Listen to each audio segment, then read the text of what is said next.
Xin chào mọi người, ngày hôm nay thì Linh sẽ review bộ phim The Five Bloods của đạo diễn Spike Lee. Thì đây là bộ phim về 4 người lính Mỹ, cựu chiến binh Mỹ từng tham chiến ở Việt Nam, quay trở lại Việt Nam để tìm thi thể của đồng đội.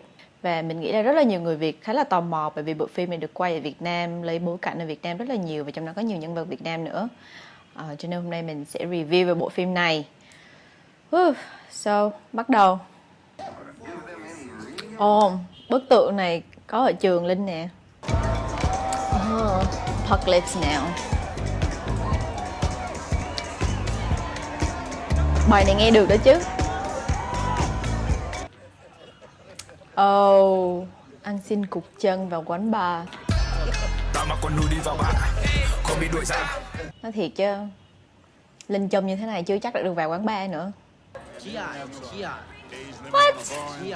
Ở Việt Nam đâu có ai dùng từ GI đâu. Thực ra ở Việt Nam thì hầu hết mọi người sẽ nói là lính Mỹ, đúng không? Nhất là ở Việt Nam khi mà nói tới lính Mỹ thì mọi người sẽ hay nghĩ đến là lính Mỹ da trắng, chứ mọi người sẽ không nghĩ đến lính Mỹ da đen nhiều. Với lại nếu mà bước vô quán bar mà nhìn thấy 4 vị khách như thế này thì mọi người sẽ hầu hết sẽ nghĩ rằng ông này chắc đến từ châu Phi. Ok, President Fake Bone Spur. Cái câu này là rõ ràng là đã kích ông Donald Trump. Tại vì hồi đó ông Trump cũng được bị draft đi Vietnam War, như ông nói lý do là ông bị bone spurs. Ok, hai cụ này thường là ở Hà Nội. Hai cụ này nó có phong cách thời trang của mấy ông cụ ngoài Hà Nội nha. Giả sử như hai ông này có vào Sài Gòn đi du lịch đi chăng nữa thì thường cũng không ngồi quán bar, tại chắc sẽ không chịu nổi cái kiểu âm thanh này đâu. Oh come on, ở Việt Nam làm gì có văn hóa mua đồ uống cho nhau. Bây giờ mấy ông già này mà muốn làm quen á thì chắc là sẽ đến cầm mấy ly rượu uống với nhau rồi chắc là rủ nhau đi nhậu thì đúng hơn. American War turned Vietnamese family against Vietnamese family.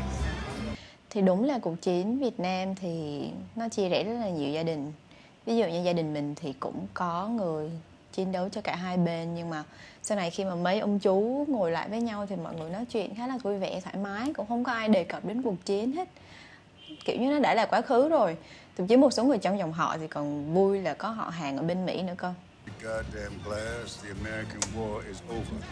Người Mỹ không có gọi Vietnam War là American War. Người Mỹ gọi Vietnam War là Vietnam War. Tại vì họ cho rằng đó là một cuộc nội chiến. Chỉ có người Việt mới gọi cuộc chiến này là cuộc kháng chiến chống Mỹ thôi. Resistance War against Americans. I don't know why. Không hiểu vì sao họ lại dùng cái từ American War trong cái đoạn này.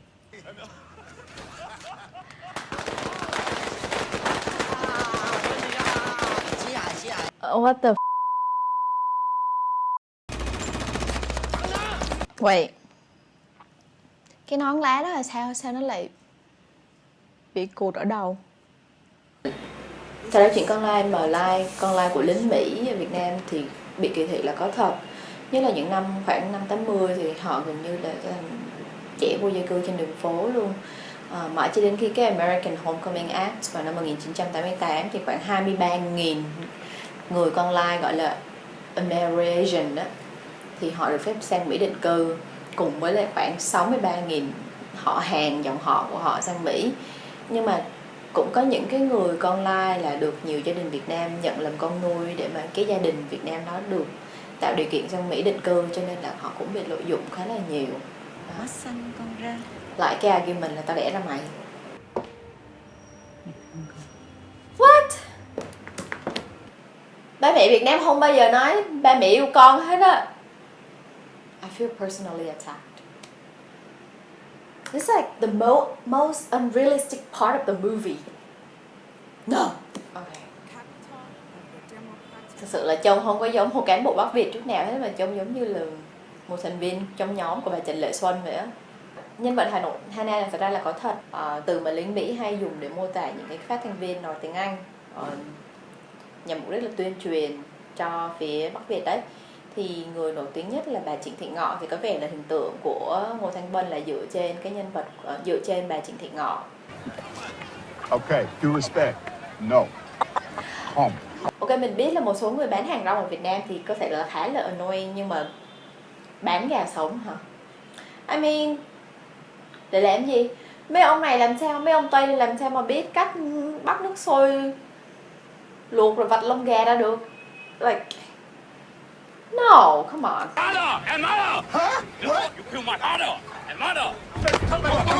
Như mình đã nói trong cái cảnh mà đó thằng nhỏ anh xin cái thằng nhỏ anh xin cột chân á, là người Việt thường không nghĩ là những cái khách du lịch da đen này là đến từ Hoa Kỳ. Thường họ sẽ nghĩ rằng là trình độ của những người buôn bán hàng hóa này chắc sẽ nghĩ là họ đến từ châu Phi, và càng ít người nghĩ là những người này từng thám chiến ở Việt Nam, và sẽ càng ít người nghĩ rằng là họ liên quan gì đến việc là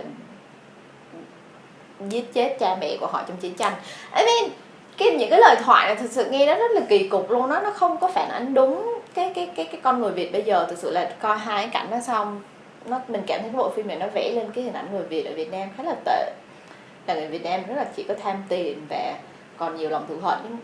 Nhưng những người nước ngoài nào mà đã sống ở Việt Nam, và bạn nào mà sinh ra lớn lên Việt Nam thì biết rằng là có cái đoạn thấy rất là sống sượng luôn, và cảm thấy rất là sai luôn á.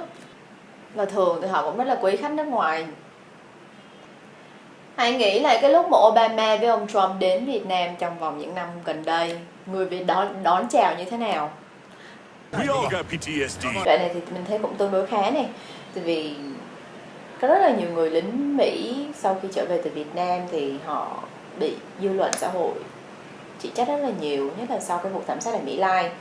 Và rất là nhiều người trong số họ thì bị gọi là bị sang chấn tâm lý, bị PTSD.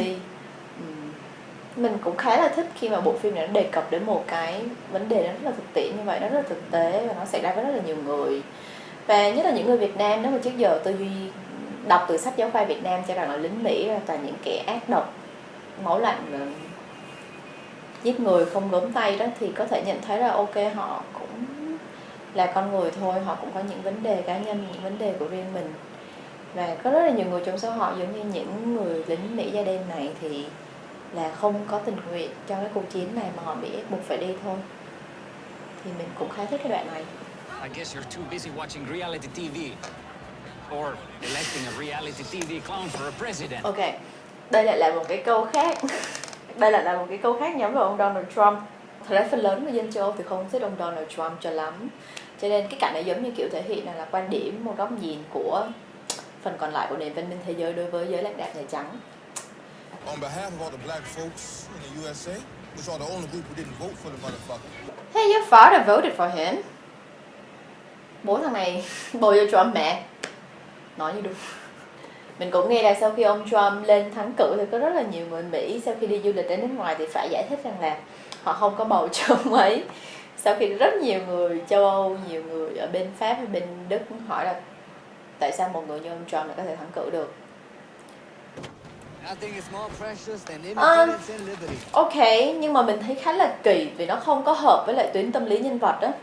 Anh chàng này là con của một người lính Việt Nam Cộng Hòa từng đi trại cải tạo đúng không? Cho nên rất ít có khả năng là anh chàng này sẽ nói cái câu này theo một cái cách tự hào như vậy.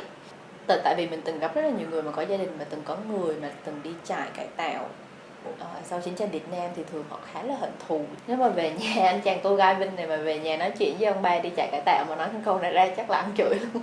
Actually, he's the father of modern day Vietnam, like your George Washington. Đến mức mà so sánh với George Washington, tổng thống đầu tiên của Hoa Kỳ, một trong những nhà sáng lập ra nước Mỹ thì Our Uncle George owned 123 slaves. ok.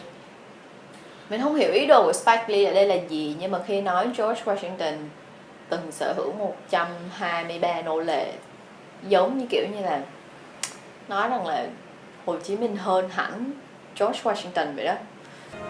Come, come. What? Xin chào bác. What? Chào bác. Oh god, I'm dead inside. Ok, không bàn đến khả năng nói tiếng Việt của ổng nha, nhưng bây giờ không có người Việt nào kêu là xin chào bác hết đó. Mình cảm thấy giống như là ông Spike Lee này, ông viết cái lời thoại bằng tiếng Anh, sao ông cho vào Google Translate, sao ông nhờ một đứa Việt Nam nào nó đọc lời thoại này. Liver's all gone now. Poachers, West. Nó cũng có lý, bây giờ lâm tặc nó thịt hết rồi.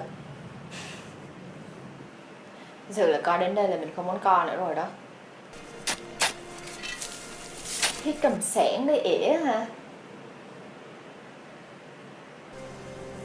Hey! Trời, Hey!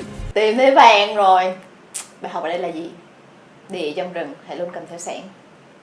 Biết đâu bạn tìm được vàng. Hy vọng là vàng cứng. Nên những cái cảnh trước thằng kia nói chuyện với con nhỏ giàu mình thì suốt cái cảnh này mình cứ sợ là họ sẽ đào chúng mình. But I guess they're just really lucky. You remember what Norm said about money?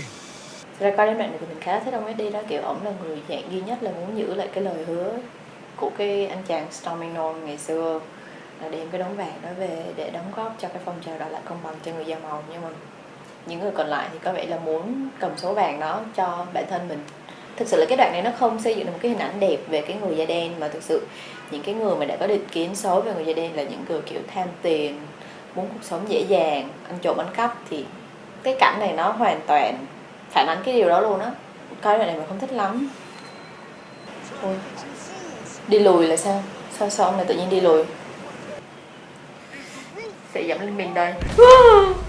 Oh my god. Oh my god.